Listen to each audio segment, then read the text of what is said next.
Bonjour, mon nom est Jean-François Hamel, je suis agent de pastoral et coordonnateur des activités à l'unité pastorale de la Croix-Glorieuse de Sherbrooke. Il me fait plaisir de vous présenter le GPS. Qu'est-ce que le GPS au juste? GPS veut dire gang de pèlerins solidaires. Gang puisque nous sommes rassemblés, on est un groupe rassemblé en Église autour de Jésus-Christ. Pèlerin puisqu'on provient de différents horizons et aussi nous venons avec qui nous sommes et nous sommes en marche, en route vers un but. C'est ça être un pèlerin. Et solidaire puisque nous sommes ensemble en route avec Jésus. Et nous avons pour but, bien sûr, de devenir un chrétien aussi qui est engagé au nom de sa foi dans toutes les sphères de notre vie. Donc, la catéchèse GPS, pourquoi juste une catéchèse? Bien sûr que c'est le fond du GPS, c'est-à-dire que c'est un moyen pour nous de pouvoir nous rassembler, puis rassembler tous ceux et celles qui désirent se mettre à la suite de Jésus pour approfondir notre relation à soi-même, la relation aux autres et aussi notre relation à Dieu. Sur la route de la vie, il y a plusieurs chemins possibles pour arriver à destination. Alors le GPS permet de déterminer l'itinéraire qui convient aux voyageurs. C'est un peu le but qu'il y a derrière ce GPS-là que nous vous offrons aujourd'hui. Alors, cette catéchèse offre une multitude de possibilités d'activités, de rencontres et d'expériences. La catéchèse, elle se veut aussi adaptée pour la famille. Elle se veut en priorité accessible à tous les membres de la famille d'enfants de 6 à 14 ans de manière plus générale. Ce n'est pas un programme suivi, mais c'est plutôt un choix d'activité selon l'intérêt, l'horaire et les besoins de la famille. Les parents sont appelés à devenir des accompagnateurs du vécu spirituel de leur enfant. Ils peuvent même offrir d'animer ou même d'organiser une activité selon leur intérêt. Pour le temps de la pandémie, des activités en ligne vont être davantage offertes, bien sûr, pour une catéchèse plus familiale à la maison. Chaque famille est rencontrée individuellement au moins une fois par année. Vous voyez maintenant le parcours, le cheminement, donc divers chemins. Vous voyez en haut à gauche, il y a la halte d'accueil avec une petite maison qui vous salue avec inscription et par la suite, bien, on part dans différents chemins. Ce n'est pas un chemin linéaire où il faut suivre des flèches. On peut reculer, changer de sentier, parcourir un peu. Vous voyez aussi les parcours qu'il y a en haut et qui concernent plus la préparation sacramentelle. On va regarder ça maintenant en détail. Il y a 4 types d'activités GPS. Il y a des catéchèses de cheminement. Ça, c'est pour connaître Jésus, l'accueillir sur notre route, découvrir la foi. Il y a aussi des sentiers pour faire l'expérience de la rencontre de soi, de Dieu et aussi des autres, à travers la prière, à travers la fraternité, la célébration et aussi l'engagement.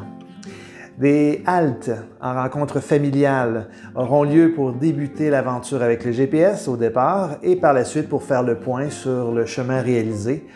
On peut parler à ce moment-là d'un recalcul GPS. Et il y a comme dernier type d'activité les voies d'accès pour vivre un parcours qui mène à un sacrement de l'initiation chrétienne. On va regarder ça dans quelques instants. D'abord, on va regarder les catéchèses de cheminement. Elles sont de type biblique ou thématique, à la découverte de la foi chrétienne. Elles peuvent se dérouler à l'église ou dans un autre lieu propice au thème ou au type de rencontre. Des exemples. Une catéchèse biblique sur la Samaritaine à l'église. Ça, c'est ce qu'on a déjà connu dans les dernières années. Le bon berger. On s'en va dans une bergerie de la région et on se laisse inspirer sur le vécu du berger pour mieux connaître ce que Jésus voulait dire lorsqu'il parle du bon berger. Jésus et les béatitudes, son discours en montagne, on s'en va au sommet du Mont Bellevue pour ça. Jésus, le pain de vie, au domicile d'une paroissienne tout en faisant cuire du pain. Ou le buisson ardent, c'est une catéchèse autour d'un feu de camp sur le terrain de l'église. Bien oui, dans différents endroits, on peut vivre ces catéchèses de cheminement. Il y a aussi des sentiers d'exploration qui propose 4 chemins différents, on l'a vu, la prière, la fraternité, la célébration et l'engagement. Ça consiste en un atelier de pratique évangélique pour faire vivre une expérience concrète, voir, entendre, toucher, ressentir. Ça fait participer et interagir et ça comporte une dimension chrétienne identifiée. Des exemples, une visite au monastère des Clarisses et vivre une expérience d'adoration à cet endroit. Un dîner communautaire après la messe familiale, ça c'est la fraternité. La participation à la chorale lors d'une messe familiale, la célébration. Nettoyer et emballer des jouets à l'occasion de Noël pour remettre à des familles réfugiées, c'est un sentier d'engagement. Maintenant, les haltes. Les haltes sont prévues au début du cheminement, bien sûr, au tout début, puis à chaque année ou avant chaque voie d'accès à un sacrement. Ces haltes favorisent le cheminement personnalisé selon le vécu de la famille et du pèlerin. Ces haltes permettent de revenir sur les activités vécues, de porter un regard sur l'évolution de l'expérience de foi du pèlerin. Alors, il y a la halte de départ qui est la halte A, puis ensuite halte B, halte C, halte D, et pourquoi pas aussi d'autres encore si le vécu du jeune se poursuit à l'adolescence. Il y a des voies d'accès au sacrement. Elles mènent à la célébration de l'un des sacrements suivants, le baptême, le sacrement du pardon, la communion ou la confirmation. Ces voies d'accès comportent 3 à 4 rencontres sur le sens, le rite et la mystagogie reliés au sacrement. Les voies d'accès aussi soulignent le cheminement du pèlerin à travers 2 à 3 célébrations. La première qui est la remise du Nouveau Testament, de la parole de Dieu. Il y aura aussi la présentation à la communauté. Le jeune se présente à la communauté comme se préparant à un sacrement. Et il y a bien sûr le sacrement à vivre en tant que tel. Généralement, il sera proposé de ne vivre qu'une seule voie d'accès par année. Pour entrer maintenant dans une voie d'accès à un sacrement, nous vous demandons qu'au niveau des catéchèses de cheminement, qu'un minimum de 4 activités soient vécues parmi toutes celles qui sont proposées, et il y en a beaucoup. Au niveau des sentiers d'exploration, on demande qu'un minimum d'une activité pour chacun des sentiers puisse être vécu avant de pouvoir justement entrer dans cette voie d'accès à un sacrement. Donc, catéchèse de cheminement, 4, sentiers d'exploration, 4, mais qui sont dans chacune des sentiers différents. Et ensuite, on entre dans la voie d'accès du baptême, qui est offert à tout âge. Alors oui, il n'y a pas juste les tout petits bébés, il y a aussi les jeunes qui peuvent le vivre et même des adultes.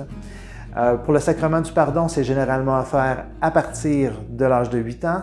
La première communion, généralement offerte à partir de l'âge de 9 ans. Et la confirmation, c'est pas avant l'âge de 11 ans. Mais en passant, la moyenne d'âge depuis plusieurs années dans l'unité pastorale, c'est 18 ans pour la confirmation.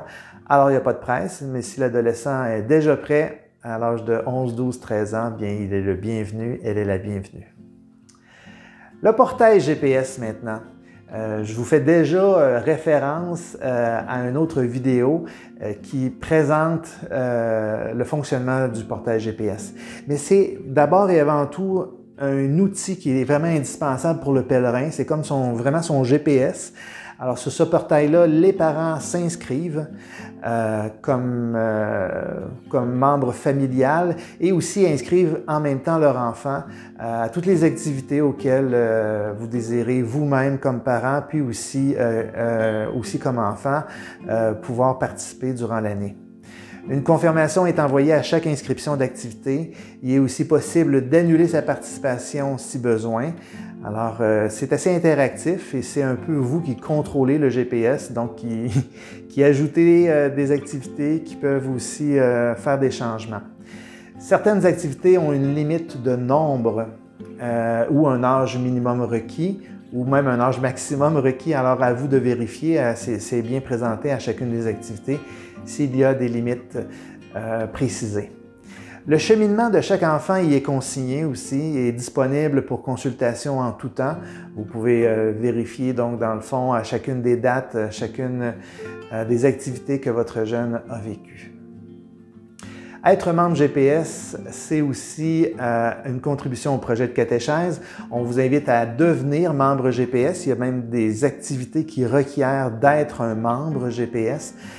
On est membre GPS pour 12 mois, donc à partir de la date où nous avons contribué pour devenir membre GPS. Pour les parents, alors c'est possible d'être membre parent et ce membership-là est gratuit. Pour les enfants, il y a deux possibilités d'être membre. On peut être membre individuel et c'est 50 $ pour l'année, ou un membre familial, donc qui regroupe tous les membres de la famille. Et là, c'est 100 $ que nous demandons.